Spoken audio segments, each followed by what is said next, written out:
Search कीजिए मेरा channel सनातन ज्ञान मंथन और सब्सक्राइब बटन और नोटिफिकेशन बेल को ऑन करना ना भूलें। इससे आपको हमारे चैनल से जुड़े सभी नए अपडेट मिलते रहेंगे। नमस्कार दोस्तों, आप सभी का स्वागत है आपके अपने YouTube चैनल सनातन ज्ञान मंथन में। आज मैं आप सभी के लिए एक और कथा व रोचक जानकारी को लेकर आई हूँ। अगर आप किसी भी देवी देवता या स्थान के बारे में जानकारी प्राप्त करना चाहते हैं तो हमें कमेंट बॉक्स में ज़रूर बताएं और इसी तरह हमारी वीडियो के माध्यम से बने रहिए हमारे चैनल पर और जुड़े रहिए अपनी धर्म और संस्कृति के साथ। दोस्तों, आज मैं महिलाओं के बीच प्रचलित सबसे महत्वपूर्ण व्रत करवा चौथ की कथा व पूजन विधि और उससे संबंधित संपूर्ण जानकारी को लेकर आई हूँ। यह व्रत स्त्रियां अपने पति की लंबी आयु के लिए रखती हैं। तो आज की इस जानकारी को शुरू करने से पहले आप सभी को मेरी तरफ से करवा चौथ की हार्दिक शुभकामनाएं। तो बिना किसी देरी के बढ़ते हैं हमारी आज की इस रोचक जानकारी की ओर। करवा चौथ का व्रत स्त्रियों का मुख्य त्योहार है। यह व्रत सुहागन महिलाएं अपने पति की दीर्घायु के लिए करती हैं। करवा चौथ का व्रत कार्तिक महीने की कृष्ण पक्ष की चतुर्थी को सुहागन स्त्रियों द्वारा किया जाता है। यह व्रत हर विवाहित महिला अपने रिवाजों के अनुसार रखती है और अपने जीवन साथी की अच्छी सेहत तथा अच्छी उम्र की प्रार्थना भगवान से करती है। आजकल यह व्रत कुंवारी लड़कियां भी अच्छे पति की प्राप्ति के लिए रखने लगी हैं। आगे हम आपको करवा चौथ व्रत की पूजा विधि बतलाने जा रहे हैं। करवा चौथ व्रत की पूजा को करते वक्त एक पटे पर जल से भरा लोटा एवं एक करवे में गेहूं भरकर रखते हैं। इस दिन पूजन के लिए दीवार पर या कागज पर चंद्रमा तथा उसके नीचे भगवान शिव और कार्तिकेय की प्रतिमा बनाई जाती है और इसी प्रतिमा की पूजा स्त्रियों द्वारा की जाती है और इसी प्रतिमा को और भी पूजा जाता है। इस दिन महिलाएं सारा दिन व्रत रखती हैं, यहाँ तक कि वह जल और फल भी ग्रहण नहीं करती। दिन भर की कठोर तपस्या के बाद जब रात्रि में चंद्रमा के दर्शन होते हैं तब चंद्रमा की पूजा के बाद यह व्रत पूर्ण होता है। करवा चौथ व्रत में रात्रि की पूजा में चंद्रमा को अर्घ्य देना महत्वपूर्ण माना गया है। हर वो स्त्री जो व्रत करती है वो चंद्रमा को अर्घ्य जरूर देती है, फिर व्रत को पूर्ण माना जाता है। अब अपने व्रत को पूर्ण कर स्त्रियां रात्रि में जल तथा भोजन ग्रहण कर सकती हैं। जब कोई स्त्री एक बार इस व्रत को करना प्रारंभ कर देती है तो उसे यह व्रत जीवन पर्यंत करना पड़ता है। इसलिए यह जरूरी नहीं है कि हर उम्र में निर्जला रहकर ही यह व्रत किया जाए। एक बार जब सुहागन महिला इस व्रत का उजन कर देती है अर्थात उद्यापन कर देती है तो वे अपनी सुविधा के अनुसार व्रत के समय फल, जल, अन्य चीजों को ग्रहण कर सकती है। कुछ इसी तरीके से हरतालिका तीज का भी व्रत किया जाता है। आगे मैं आपको करवा चौथ के व्रत की कथा सुनाने जा रही हूँ। जब भी कोई स्त्री करवा चौथ का व्रत करती है तो वह व्रत के दौरान कथा को अवश्य ही सुनती है। व्रत के दौरान कथा सुनने की यह प्रथा बहुत ही प्राचीन समय से चली आ रही है। इस व्रत की कथा या कहानी जो कि सुहागन स्त्रियों के द्वारा सुनी जाती है वह इस प्रकार है। एक नगर में एक साहूकार रहता था। उसके 7 लड़के और एक लड़की थी। कार्तिक महीने में जब कृष्ण पक्ष की चतुर्थी आई तो साहूकार के परिवार की महिलाओं ने भी करवा चौथ का व्रत रखा। जब रात्रि के समय साहूकार के बेटे भोजन ग्रहण करने बैठे तो उन्होंने साहूकार की बेटी अर्थात अपनी बहन को भी साथ में भोजन करने के लिए कहा। भाइयों के द्वारा भोजन करने का कहने पर उनकी बहन ने उत्तर दिया कि आज मेरा व्रत है, मैं चांद के निकलने पर पूजा विधि संपन्न करके ही भोजन करूंगी।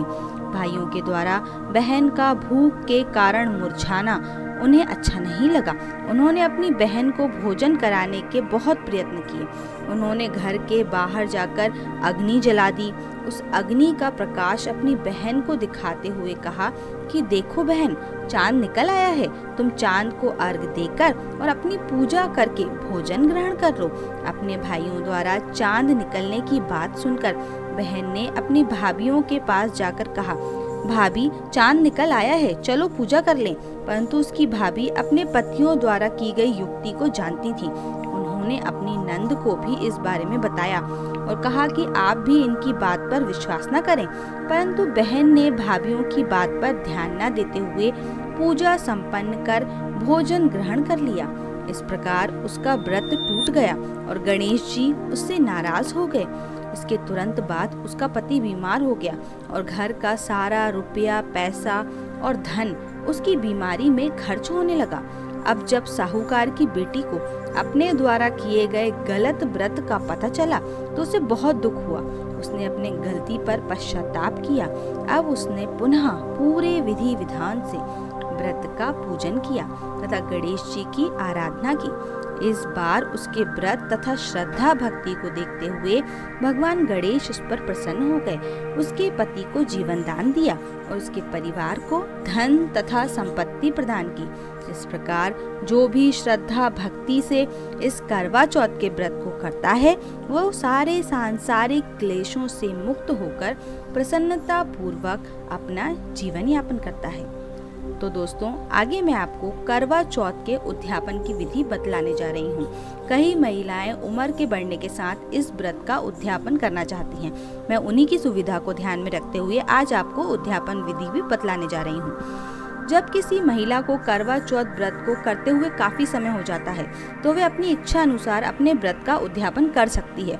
करवा चौथ व्रत के उद्यापन विधि के लिए महिलाएं अपने घर में पूड़ी तथा हलवा बनाती हैं। अब इन पूड़ियों को एक थाली में 4-4 के ढेर में 13 जगह रखते हैं। अब इन पूड़ियों के ऊपर थोड़ा थोड़ा हलवा रखते हैं। अब इसके ऊपर साड़ी, ब्लाउज, अपनी इच्छा अनुसार रुपए रखकर तथा उसके आसपास कुमकुम चावल लगाते हैं। अब इसे अपनी सासू माँ के चरण स्पर्श कराकर उन्हें देते हैं। अब इन सब के बाद 13 ब्राह्मणों को भोजन कराते हैं और उनका पूजन करके दक्षिणा देकर उन्हें विदा करते हैं। कुछ स्त्रियां इस दिन उद्यापन के लिए अन्य सुहागन स्त्रियों को भोजन भी कराती हैं। इसके लिए जो भी स्त्रियां करवा चौथ का व्रत करती हैं उन्हें उद्यापन की सुपारी उद्यापन करने वाली महिलाओं द्वारा पहले ही दे दी जाती है।